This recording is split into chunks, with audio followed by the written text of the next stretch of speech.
Hey guys, welcome back to my channel. So in today's video we are going to be enjoying the last bits of summer, and we're also going to be enjoying fall things. And you're ruining my intro. Hold on. We're going to be enjoying fall things, and it's also going to be with the spooky twist. We're going to be doing some horror stories mixed in with the vlog. I really would love to incorporate that in there. So yeah, right now we are at a lake. Grant, what's the name of this lake? I don't know. We live in Michigan. Tell me. Ask Mom. Mom? What's the name of the lake? Gull Lake. We are at a lake called Gull Lake, and it's really pretty. And also, I started a new channel. It's called Cinnamon Babe Horror Stories. End of summer, last hurrah, Labor Day is on Monday. So we're going to go to another lake, I think. We'll see. We're going to go to another lake on Monday. So it's going to be like a fall but end of summer type of vlog with a spooky twist. So please enjoy. Please like and subscribe.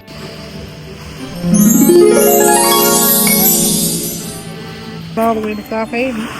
Ew, look at my baby. There's so many of these.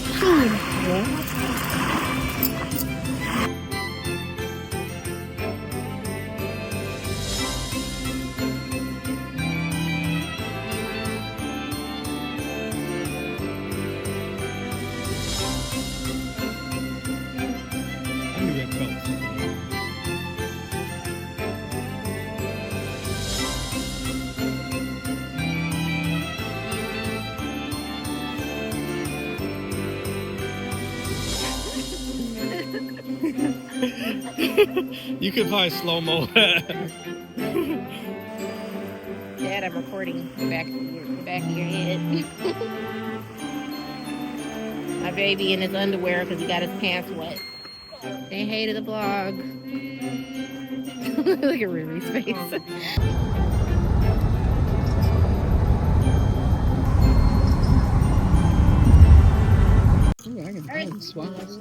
You're an earthling too. Divvy it up, young lady. I think them bees meant something. What do you think you are, an alien? That's what you are. That's what you are in a grand story. That's my. Everybody. Oh, yeah. Mama, give me one, please. Grandma is not...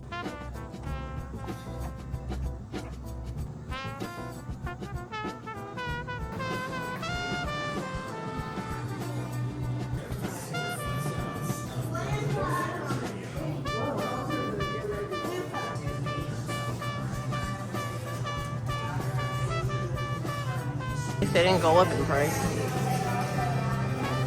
Sorry. Plain ice and apple ice. Oh, plain ice. I'm getting the hell. Now I hit you with the heart. Nuh-uh.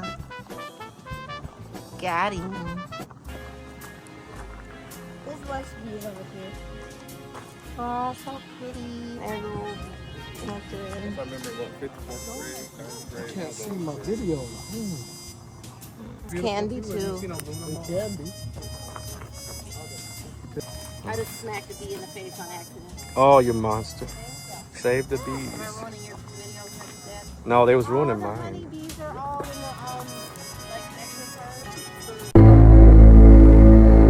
Want to get creeped out? Let's talk about someone else who tried the man in the fields ritual. And by the way, if you don't know what the man in the fields ritual is, it's essentially where you summon this entity to stand in your backyard while you complete some tasks inside your house. And if you complete it within a certain amount of time, you either get physical safety for a whole year, physical and financial safety for a whole year, or physical and financial safety and no negative consequences for any of your actions for a whole year. So anyway, for storytelling purposes, we will name this person Cora. Cora decided she basically wanted to do the ritual for shits and giggles. She wanted to do the 3-hour version, which is the easiest one, to see if she could get physical safety for a year. I mean, the ritual says you'll go a year without even getting a paper cut. So stubbing your toe, not gonna happen. Stepping on Lego barefoot, not gonna happen. So at 9 o'clock, she went outside into her backyard and said, but who will scare the crows away? And she said it 7 times. And as soon as she said it the 7th time, she heard, "That's not your biggest problem." scary. But this girl was a Virgo, and I'm a Virgo, so I understand. She was meticulous.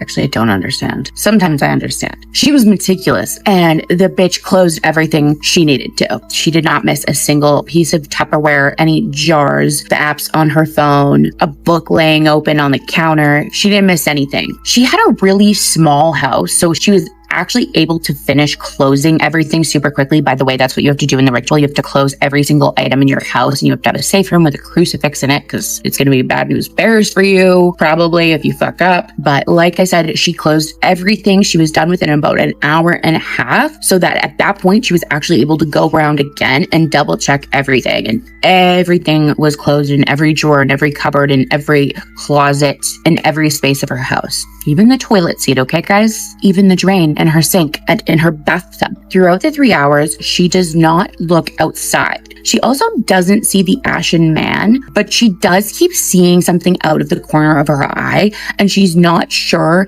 if it's just her mind playing tricks on her or if it's the Ashen Man. At about 10 minutes left to midnight, she goes into her safe room with her crucifix and lays down in bed, closing her eyes and her mouth, because you have to do that as well. Creepy. Now, the rules specifically say once you close your eyes, don't open them ever at all until morning. So at some point in the middle of the night, she has no idea what time because she couldn't open her eyes, but she could tell it was still very dark out. So she knew it was not morning. But at one point, she wakes up and thankfully remembers that she can't open her eyes, but she's hearing something, and it's terrifying. She can hear footsteps walking back and forth outside of her bedroom door. She said that she thought she was literally going to shit the bed. Like, that's terrifying, guys. I would lose my mind.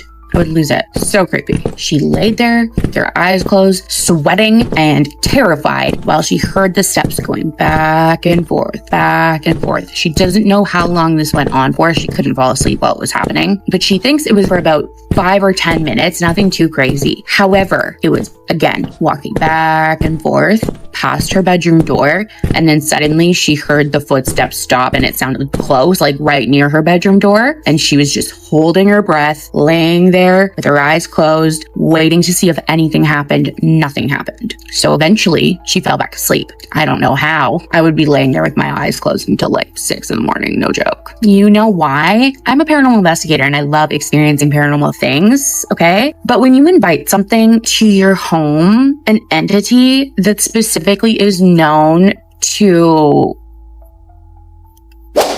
you, if you fuck up your ritual, that's terrifying. That's not cool. That's not fun. I don't want to do that. Anyways, the next morning, she wakes up and she's like, okay, I think this ritual is real because there was something walking outside my bedroom door last night. And in her mind, she's like, I've got physical safety for a year. So score. Bob's your uncle. But it's only within a few days that things start to get weird. 3 days since she did the ritual, she's coming home from work, gets inside, and notices that every single drawer, cupboard, closet door, microwave door, everything in the house open. Why? She did the ritual properly. Who's coming back here? Who's coming to hang out? Why are they coming out uninvited? Because they were invited the first time. Now they're not invited. Now they're not invited. So she closes all the cupboards, all the drawers, all the closets. The next day she comes home from work. And this is random. Of course, this girl had a locket because that's like such a creepy piece of jewelry. Like such a cool, creepy piece of jewelry. But anyway, she had a locket and it had a picture of her grandmother in it who had passed away. She always had it hanging on this little like jewelry tree that she had in her bedroom.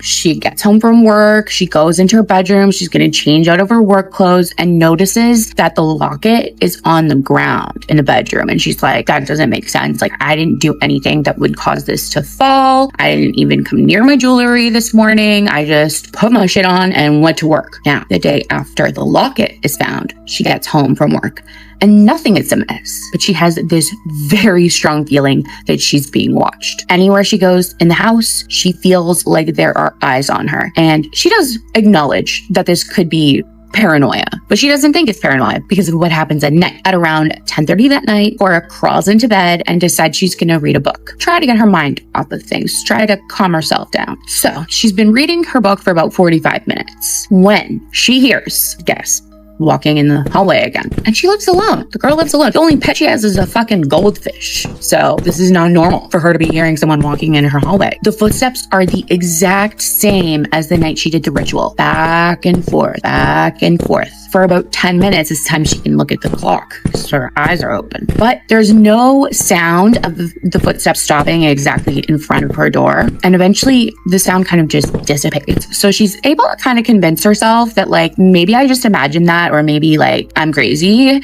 and just super paranoid from doing the ritual. The next morning, Cora's heading out to work again. She goes out her back door to go walk to her garage where her car is parked. When she turns around to lock her back door, in the glass of the door, she sees a reflection of something behind her, a scarecrow. And obviously she is startled and whips around and nothing's there. Again, she's like, okay, I could be imagining this. The next day is a Saturday. Cora doesn't have work. She spends the morning watching TV, drinking coffee, and then starts doing a little afternoon clean. And the TV is off at this point. She's walking through her living room vacuuming when she sees in the reflection of the TV a scarecrow behind her. She whips around again, startled. Nothing's there. Cora is getting more and more freaked out, and that night she doesn't sleep at all. The next day, which is Sunday, nothing happens. She has a really good day until she goes to bed. She walks into her bedroom, turns off the light, and goes to crawl into bed when she notices a reflection once again in her bedroom mirror, the scarecrow. This is when I would be seeking like spiritual help.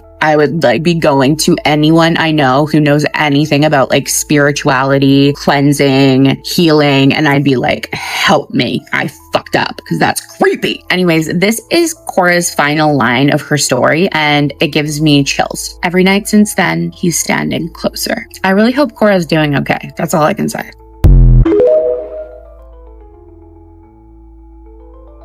Hey, so we are at South Haven today for the last time probably because it's probably going to start getting cold. Today it's like 76, so yeah, it should be fun.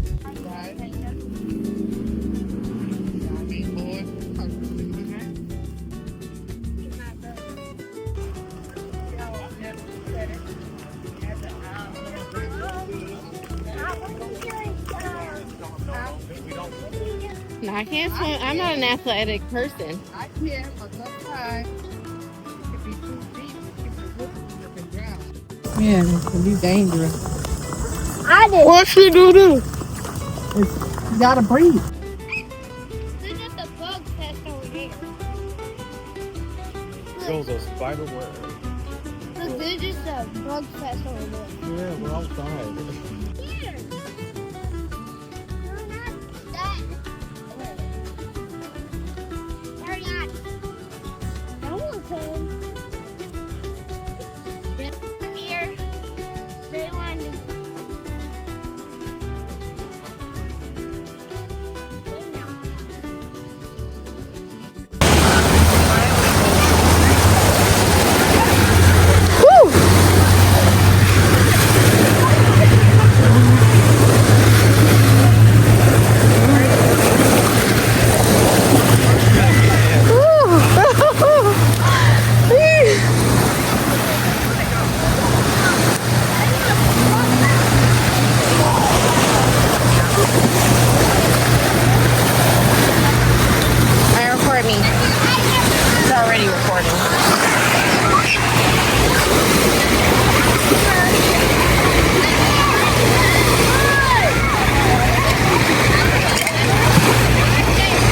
Wait, why you do that?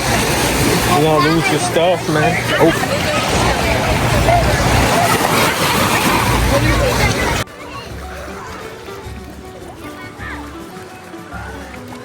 Robert. Vincent, look at me.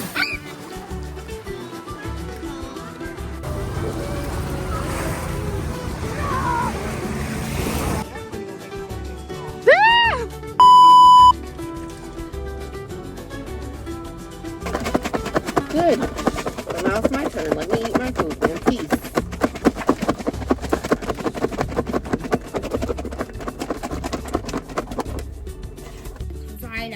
Robert, why are you up? I'll give you a bite of it. Are you encounter with the devil? Yeah, I got booked for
like the after play.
God was real. How did that pinch me? Cheap ass garbage. What are you doing? Stop. Okay, so today we are about to go see The Conjuring Last Rites. The kids are with my aunt. They just got out of school. So, my husband, he has to work on Saturday, so that's why we're doing it today on a Thursday. But anyway, it's a great little breakaway from the regular week stuff. So, I'll let you know what I think about it.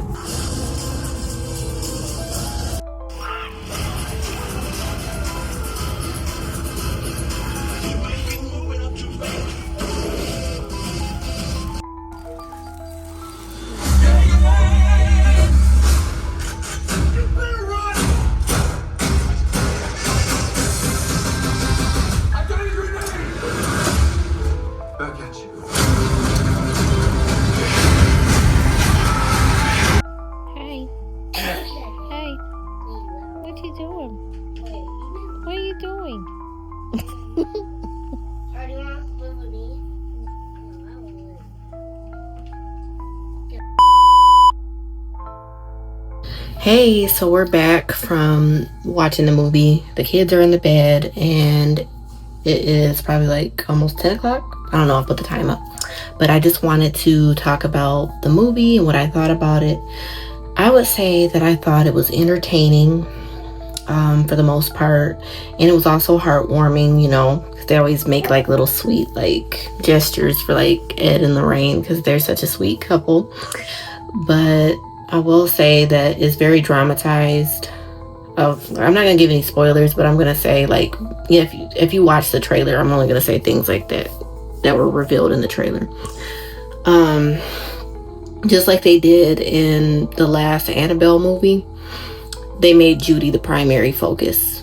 And that's annoying because it's fictional. It's not true. Judy does not have no abilities, spiritual abilities and all that. And her parents were very protective of her in real life. So she had no involvement in any of the cases. But for some reason, it was somebody's idea to make her the primary focus and make her seem like the main character. And I find that very dishonoring to Ed and Lorraine and to the families that they helped. Like the Smurl family, for example. That's dishonoring to them and their experience because it kind of made them in the back burner. Do not like that at all.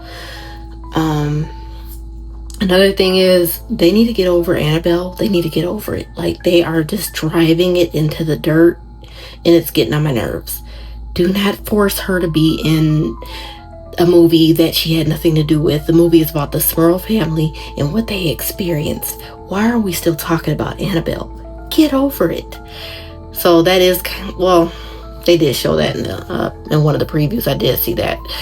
So no spoilers, but like, yeah, just go see it. It's entertaining, but just know that it's very dramatized and there's some fictional crazy stuff in it that shouldn't even be in it. Other than that, I'll give it about a 6, because I don't like when true stories are just completely changed around, and so some points are deducted because of that. But yeah, so let me know what you think down in the comments, and please like and subscribe, and stay tuned for the next video. Bye.